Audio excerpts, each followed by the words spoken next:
মোর প্রাণর প্রাণ, মোর গানর গান, মোর দেশ, মোর প্রতিত কামে, মোর প্রতিত চিন্তায়, এই দেহর বুকুত রসে হই হনুয়া।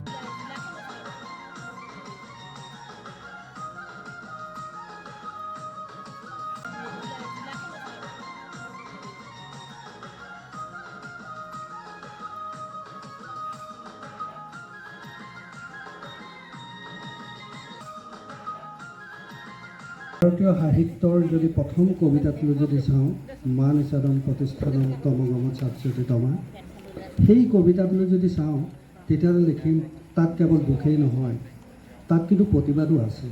গতিকে আমি এই কথাটো কৈছোঁ, কবিতাক মানুহৰ হৃদয় সম্পদ, কবিতাক যদি আমি হৃদয়ৰ সম্পদ কৰি থাকোঁ, অকল হৃদয়ৰ সম্পদ কৰি থাকিলে নহ'ব, কবিতাক ভাষা সাহিত্য জাতিৰ কাৰণে অস্ত্ৰও কৰি থ'ব লাগিব। যিদৰে বিষ্ণু ৰাভা, কমলাকান্ত, প্ৰসন্নলাল চৌধুৰী আদি ব্যক্তিসকলে কবিতাক অস্ত্ৰ কৰি দেশ জাতি মাটিৰ কাৰণে যিদৰে সংগ্ৰাম কৰিছিলে, আমিও কবিতাৰে জাতিৰ বাবে অস্ত্ৰ হিচাপে গঢ়ি তুলিব লাগিব। হীৰেন ভট্টাচাৰ্যদেৱৰ মৃত্যুতিথিৰ উপলক্ষে মই তেওঁৰ দ্বাৰা ৰচিত এটি কবিতা আবৃত্তি কৰিবলৈ লৈছোঁ। কবিতাৰ শিৰোনাম মোৰ দেশ। মোৰ প্ৰাণৰ প্ৰাণৰ, মোৰ গানৰ গানৰ, মোৰ দেশ, মোৰ প্ৰতিটো কামে, মোৰ প্ৰতিটো চিন্তাই, এই দেশৰ বুকুত ৰচে হৈ সোণোৱালী ভৱিষ্যতৰ সপোন। মোৰ জীৱনৰ আহে আহে, মোৰ যৌৱনৰ কোহে কোহে, সেই সপোনৰ কত ৰূপ। দেশে দেশে দেশ আছে, এনে বহু দেশৰ অৰঙে তৰঙে মই ঘূৰিছোঁ। বহু বন্ধুৰ সতে হাতে হাতে হাত ধৰি ফুৰিছোঁ। কেতিয়াবা সাগৰ পাৰত, কেতিয়াবা খেজুৰ তলত, নতুবা পাহাৰ তৰি খন্তে জিৰাইছোঁ। বন্ধুৰ সতে প্ৰাণ খুলি প্ৰাণৰ কথা পাতিছোঁ। তাৰপিছত আকৌ আৰম্ভ কৰিছোঁ নতুন যাত্ৰা। এনে বহু যাত্ৰাৰ শেষ মুহূৰ্তে যাৰ বুকুৰ উমে মুখ দিছে ভাল পোৱাৰ আনন্দ, যৌৱনৰ প্ৰাচুৰ্য, জীৱনৰ নতুন অৰ্থ। এই দেশৰ প্ৰতিটো পুৱাই মোলৈ লুকাই আনে ঐশ্বৰ্যৰ বিপুল সম্ভাৰ। প্ৰতিটো সন্ধিয়াই বৈ আনে স্নিগ্ধ ফুলৰ সুবাস। প্ৰতিটো ঋতুৱে মোক দি যায় জীৱনৰ আশীৰ্বাদ। এই দেশৰ বাবে মই জীয়াই আছোঁ, এই দেশৰ বাবে মই জীয়াই থাকিবলৈ মৰণ পণ কৰিছোঁ। জনোৱা বনোৱা হালোৱা এই সকলোৰে মাজত মই আছোঁ মোৰ দেশৰ বাবে। অনৈক্যৰ মাজত ঐক্য হৈ, বিৰোধৰ মাজত সংহতিৰ সম্ভাৱনা হৈ মই আছোঁ। জীৱনে মৰণে শয়নে সপোনে এই দেশৰ আহ্বান মই শুনিছোঁ। শত্ৰু মিত্ৰ সকলোকে মই চিনিছোঁ। সিহঁতৰ অন্তৰ মই বিশ্বাসেৰে চিনিছোঁ। শান্তিৰ চৰাই চৰি আজৰি ভৰাই মই দিছোঁ। ভঁৰালত এমুঠি ধান, পৰাণত একোটি গান। আৰুতো মোৰ একো নাই। মোৰ দেশ, মোৰ কল্লোলিত সপোনৰ উত্তাল তৰংগই মোক লৈ যায় গভীৰৰ পৰা গভীৰলৈ, আদৰ্শৰ কঠিন পথ মূললৈ। ধন্যবাদ। ক্ৰম কৰি মানুহৰ সৃষ্টিশীল কলাক কাব্য কলাৰ শিল্প ৰূপলৈ ৰূপান্তৰিত কৰাৰ দিশত সদৌ অসম কবি সন্মিলনে জন্মলগ্নৰে পৰা অবিৰত যাত্ৰা অব্যাহত ৰাখিছে। জটিল পৃথিৱীৰ হৰি হৰি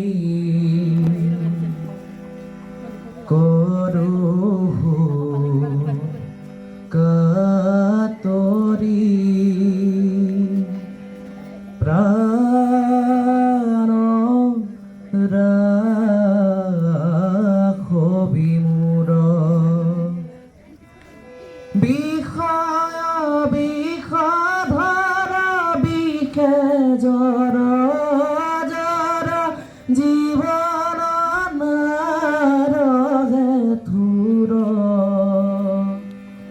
প্ৰাণ ৰাখবি মোৰ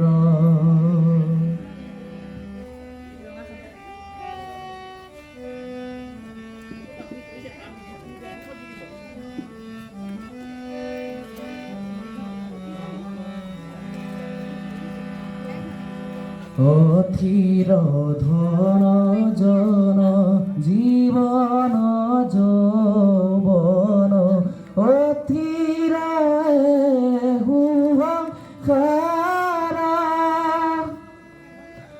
পুত্ৰ পৰিবাৰ হবহিয় সাৰ কৰবু কাগৰি সাৰ প্ৰাণ ৰাখবি মোৰ কমল দল জন চিত্ৰ চঞ্চল তিৰানুহ তিলেক নাহি ভৱ ভয় ভোগে হৰি হৰি পৰম পদ পৰতে প্ৰাণ ৰাখবি মোৰ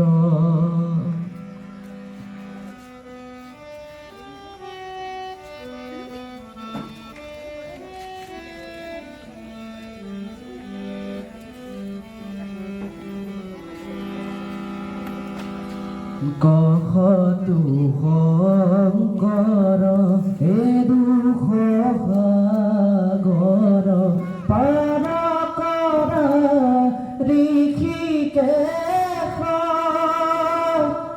তুহু গতি মতি দেহু শ্ৰীপতি তত পন্থ উপদেশ প্ৰাণ ৰাখবি মোৰ পাৰে পৰি হৰি কৰো গাতৰি প্ৰাণ ৰাখবি মোৰ প্ৰাণ ৰাখবি মোৰ প্ৰাণ ৰাখবি মোৰ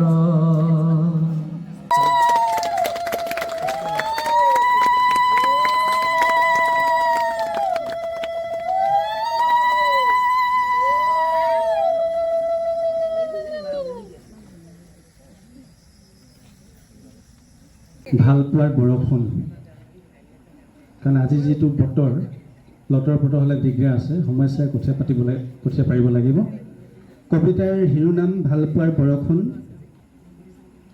বুকুখন ঠাণ্ঠিত লগাবলৈকে কেতিয়াবা এজাক ভালপোৱাৰ বৰষুণ আহে নিষিদ্ধ চহৰৰো অলিয়ে গলিয়ে ভালপোৱাৰ বৰষুণ এজাক প্ৰত্যেককেই লাগে জীৱন নিয়াবলৈ যিদৰে লাগে কৃষকক জেঠত কঠীয়া পাৰিবলৈ মুঠি মুঠি জোনা খেচিবলৈ গছ বন লতিকাৰ হৃদয়ত প্ৰাণ সঞ্চাৰ কৰিবলৈ কেতিয়াবা এজাক ভালপোৱাৰ বৰষুণ কামনা হৈ পৰে সেয়েহে আহে ধৰালৈ ভালপোৱাৰ এজাক বৰষুণ দেও চুমা হ'বলৈ জীৱনটোনো কি কেতিয়াবা ৰ'দ আৰু কেতিয়াবা বৰষুণ সোণাৰু হালধীয়া হাঁহি লৈ প্ৰাণ ভৰি ফুলিবলৈ মোৰ মন যায়চোন হৃদয়ৰ কথা ভালপোৱাৰ বৰষুণ যাকে শুনেইচোন আশা কৰিছোঁ আজি পুৱতি নিশাৰ পিছত বৰষুণ এজাক মাতি দিছোঁ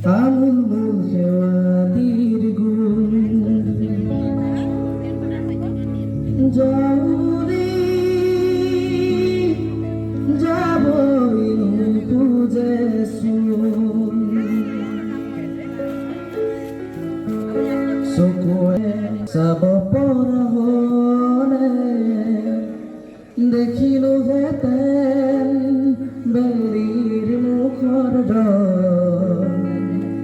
তোমাৰ হীৰৰ হেন্দুৰ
জেছু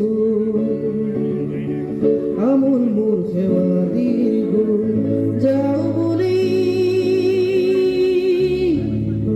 যাবই নোখোজেছো। নমস্কাৰ জ্ঞাপন কৰিছোঁ। পোনছাতে ক'ব বিচাৰিছোঁ, এইটো কাৰণে ক'ব বিচাৰিছোঁ, যিটো সময়ত আমি বুলিয়ে কৈছোঁ, এইদৰে এখন চোতাল পোৱা নাছিলোঁ বা ইমানখিনি মানুহৰ মাজত কিবা এটা কোৱা সাহসখন হয়তো আমি সেই বয়সত গোটাব পৰা নাছিলোঁ। গতিকে আমি ক'ব বিচাৰিছোঁ, আজিৰ তাৰিখত আমাৰ ল'ৰা ছোৱালীবিলাক যথেষ্ট প্ৰগতি পথত আগবাঢ়ি গৈছে। তেওঁলোকে নিজকে আচলতে প্ৰতিষ্ঠা কৰিবৰ বাবে চেষ্টা কৰিছে। ঠিক সেইদৰে আজি আমাৰ যিবিলাক অভিভাৱিকা আছে, তেওঁলোকো বিচাৰে মোৰ ল'ৰাটো বা মোৰ ছোৱালীজনী সমাজৰ আগত এটা পৰিচয় বহন কৰক বা মোৰ ল'ৰাটো বা ছোৱালীজনীয়ে কিবা এটা ক্ষেত্ৰত আগবাঢ়ি যাওক। আমি অভিভাৱক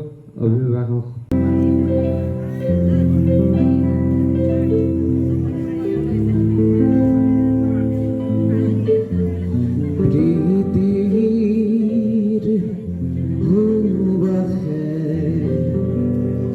ধুৱাই দিলেহি মোৰে উদাসী মন পাহৰা গীতত ঘূৰেহি পাহৰা গীতত ঘূৰেহি জগালেহি যৌৱন কিয় বাৰু প্ৰীতি সুবাসে ধুৱাই দিলেহি মোৰে উদাসী মন।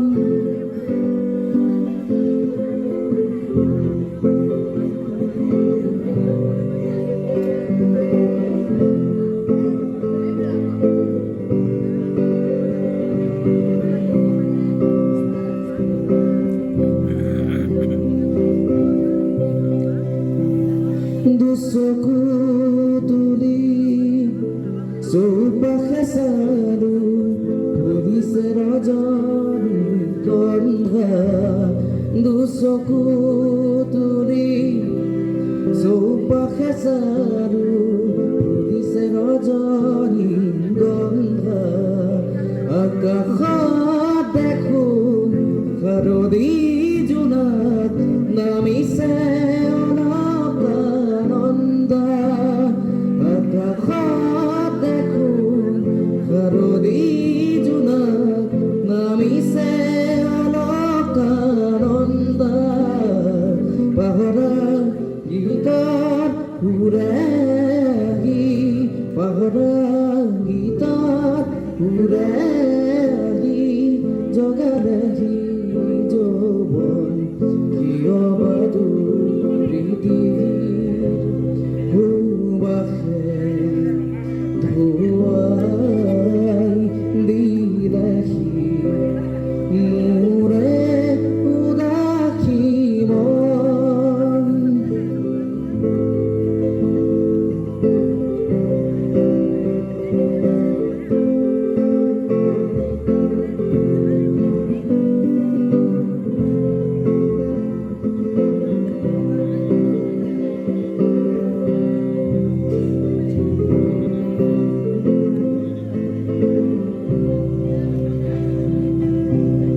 শত ৰজনীৰে ভাৰ আঁতৰি গ'ল সুন্দৰৰে ৰঙৰ ফাকুৰে জীৱন ৰাগনি হ'ল।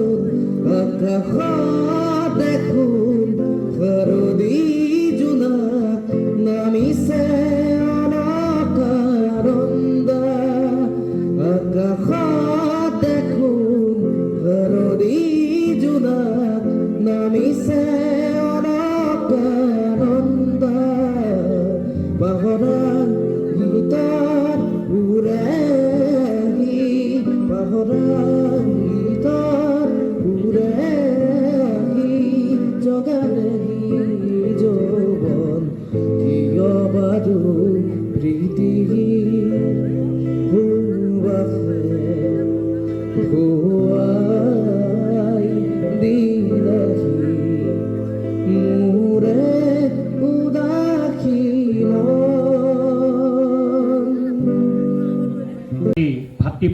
আৰু মোৰ ভাদৈ শাখাৰ আৰু কবি সন্মানৰ কৰ্মকৰ্তাসকললৈ মই আন্তৰিক ধন্যবাদ জ্ঞাপন কৰিছোঁ। এইকাৰণেই যে অনুষ্ঠানটো এই অভাজনে আজি উপভোগ কৰি মই যি আনন্দ পাইছোঁ বা ভৱিষ্যতৰ দিনত এনে অনুষ্ঠানৰ সমভাগী হোৱাটো কামনা কৰোঁ। ধন্যবাদ।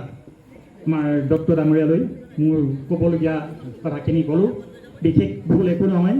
কথাবিলাক আমি সদায় পজিটিভ চেঞ্জত ল'ব লাগিব, আমি আগবাঢ়ি যাব লাগিব আৰু ল'ৰা ছোৱালীবিলাকৰ যোগেদি আমি হয়নে হয়নে হয় বিদ্যুপন পামৰ নাম হয়নে হয়নে হয় পামতা চিয়ানি উৱা কৰে গধূলি কেকে হোৱা শুনি লাগে ভয় হয়নে হয়নে হয় ডাঙৰে কাচি কাচি টিক টিক টিক টিক টিক টিক টিক টিক জেঠি চিকাই কয় হয়নে হয়নে হয় পামতা চিকুৰি মাছৰে দুকুৰি ইফালে পেক সিফালে পেক পেক পেক পেক পেক পেক পেক পেক পেক পেক পেক পেক পেক পেক হাঁহবোৰে কয় হয়নে হয়নে হয় পামত আছিল কুকুৰা আঙুলিবোৰ বেকুৰা পামত আছিল কুকুৰা আঙুলিবোৰ বেকুৰা ইফালে কক সিফালে কক কক কক কক কক কক কক কক কক। প্ৰথমে আমি পৰিয়ালটোক ধন্যবাদ জনাব লাগিব এই চোতালখন যে তেওঁলোকে দিছে আৰু কবি সন্মিলনৰ তৰফৰ পৰা মই নিমন্ত্ৰণ পালোঁ। লগতে এই পৰিয়ালটোৰ তৰফৰ পৰা ধমেশ্বৰ গগৈৰ সুযোগ্য পুত্ৰ সৌৰভ গগৈয়ে যোৱাকালি নিমন্ত্ৰণ কৰিলে। এটি অনুষ্ঠান আমাৰ ঘৰতে আয়োজন কৰিছোঁ। আচলতে মই কবিতা আজিলৈকে লিখা নাই, কিন্তু শুনো কবিতা শুনো। মই এজন শ্ৰোতা। কবিতা অনুষ্ঠানত প্ৰায় ৰাইজ নাথাকেই, কিন্তু আজি যথেষ্ট সংখ্যক ৰাইজৰ উপস্থিত দেখি মানে আপ্লুত হৈছোঁ। আৰু আমাৰ ছাত্ৰ ছাত্ৰীসকলে তেওঁলোকৰ প্ৰতিভাবিলাকে বিকাশ কৰিবলৈ সুযোগ পাইছে। আৰু আজি এজন মহান ব্যক্তিৰ মৃত্যুদিন, সুগন্ধি পখিলাৰ কবি, যিজন ব্যক্তিক শিৰোদা হিচাপে পৰিচিত হীৰেণ ভট্টাচাৰ্যদেৱৰ আজি মৃত্যুদিন। তেখেতলৈ মই মোৰ তৰফৰ পৰা গভীৰ শ্ৰদ্ধাঞ্জলি জ্ঞাপন কৰিছোঁ। লগতে প্ৰতিষ্ঠাপক সভাপতি ৰাম গগৈদেৱকো এই ক্ষণত মই মোৰ তৰফৰ পৰা গভীৰ শ্ৰদ্ধাঞ্জলি জ্ঞাপন কৰিছোঁ। আৰু মই শ্ৰোতাহে আচলতে আগতেও দুটামান অনুষ্ঠানত মই উপস্থিত আছোঁ। তেনেধৰণৰ মনৰ ভাৱ প্ৰকাশ কৰিছে, কথাবিলাক জানিবলৈ মন যায়। নিলিখিলেও কবিতা চেষ্টাও নকৰিলোঁ। আচলতে মই সেইটো লাইনৰ মানুহে নহয়, মই এটা বেলেগ লাইনৰ মানুহ আছিলোঁ। গতিকে অনুষ্ঠানবিলাক থাকি উপস্থিত থাকি ভাল লাগে। আৰু এই অনুষ্ঠানটোত উপস্থিত থাকি মই আপ্লুত হৈছোঁ। আমাৰ কণ কণ মইনামণি ছাত্ৰ ছাত্ৰীসকলে ইমান ধুনীয়াকৈ তেওঁলোকৰ প্ৰতিভাবিলাক বিকাশ কৰিছে, এটা সুযোগ পাইছে। আৰু কবি সন্মিলনে দিছে এনেকুৱা ধৰণৰ সুযোগ। আৰু আমাৰ গৃহস্থই আজি এই মঞ্চখন দিয়াৰ কাৰণে সঁচাকৈ তেখেতসকলক আমি কৃতজ্ঞতা জ্ঞাপন কৰিছোঁ। আৰু আগৰ ভাদৈ কবি সন্মিলনৰ এখন সভাত মই উপস্থিত থাকি মই এটা কথা ব্যক্ত কৰিছোঁ, যিটো আমাৰ আলোচনাও হৈছে। কবি সন্মিলন কৈছে, আমি কৈছোঁ যে ছাত্ৰ ছাত্ৰীসকলক সুযোগবিলাক দিব লাগে। আমাৰ জ্যেষ্ঠসকলে কবিতা লিখিব, পাঠ কৰিব, কিন্তু আমাৰ যেতিয়া নেকি কণ কণ মইনা মইনীসকল উঠীয়াসকলক যেতিয়া আমি জড়িত কৰিব পাৰিম, তেওঁলোকে এনেকৈ জড়িত কৰি যেতিয়া আগবঢ়াই লৈ যাবি, সেইটো সমাজখনৰ কাৰণে খুব এটা ডাঙৰ কথা, খুব এটা ভাল কথা। গতিকে আমি চিন্তা চৰ্চাবিলাক কৰিম। আৰু আপুনি যিহেতু জিলাৰ সম্পাদকৰ দায়িত্বত আছে, এই অনুষ্ঠানটোত উপস্থিত থাকিলে আপুনি সকলোকে সাহস দিছে আচলতে। গতিকে আপুনি লৌবন কাটি কৰি এই অনুষ্ঠানত উপস্থিত থাকিলে, আমিও আহিলোঁ, বিভিন্নজন আহিছে। আজি সঁচাকৈ ভাল লাগিছে কি ৰাইজৰ উপস্থিতি মানে আজি বহুত বেছি, সকলোৱে শুনিছে খুব সুন্দৰভাৱে। গতিকে ছাত্ৰ ছাত্ৰীসকলক মই তেখেতসকলৰ উজ্জ্বল ভৱিষ্যত কামনা কৰি মূল বক্তব্য সামৰিছোঁ। ধন্যবাদ।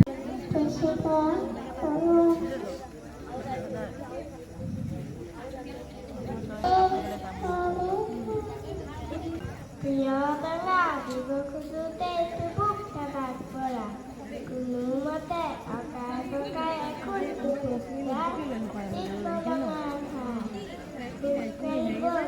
পাৰিছে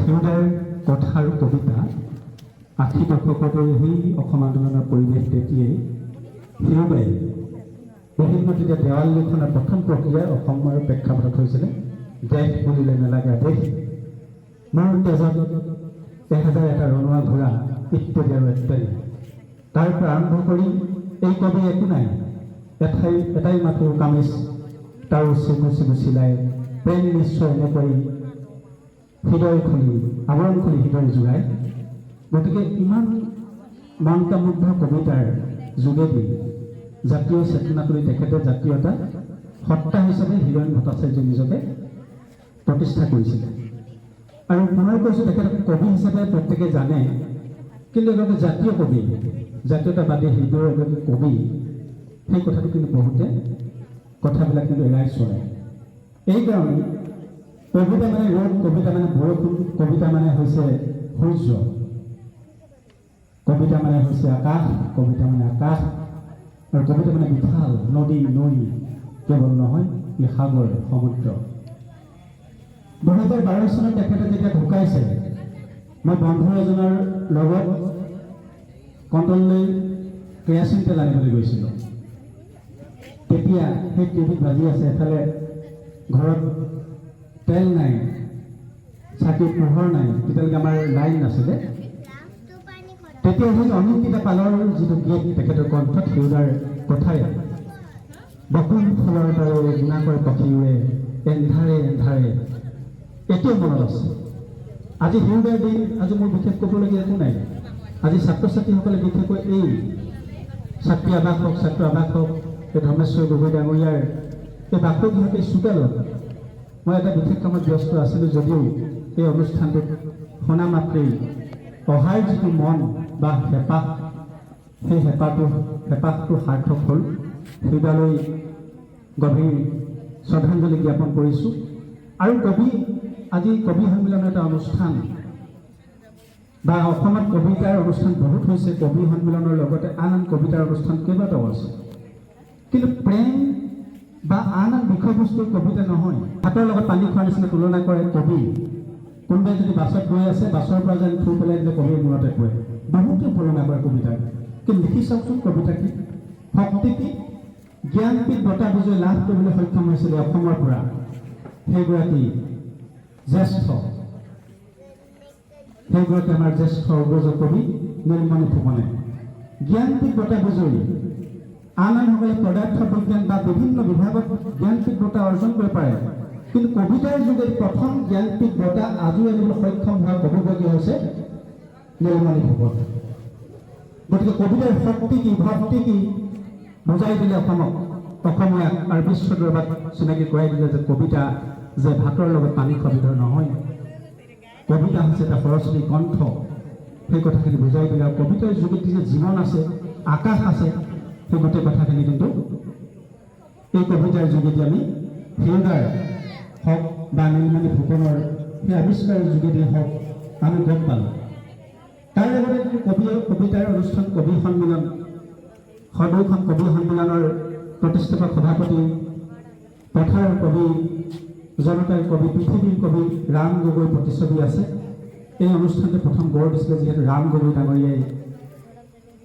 এই আমাৰ টিংখমৰ এই অঞ্চলৰ পৰাই আৰু তাৰ বছৰৰ পৰা ২০০০ বৈছে মনত শুনিল গগনজুৰি দিগন্তলৈ ধুনীয়া পেপাৰ সুমধুৰ ৰাউতাৰ প্ৰহৰা মোৰ ধিন ধিন টক টক বিহু সৰু গাঁওখন দূৰণিৰ পৰা দেখোঁ বৰ বিপদ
ভাষিণী গগৈ আবৃত্তি কৰিবলৈ লোৱা কবিতাৰ শিৰোনাম অকণমানি ল'ৰা।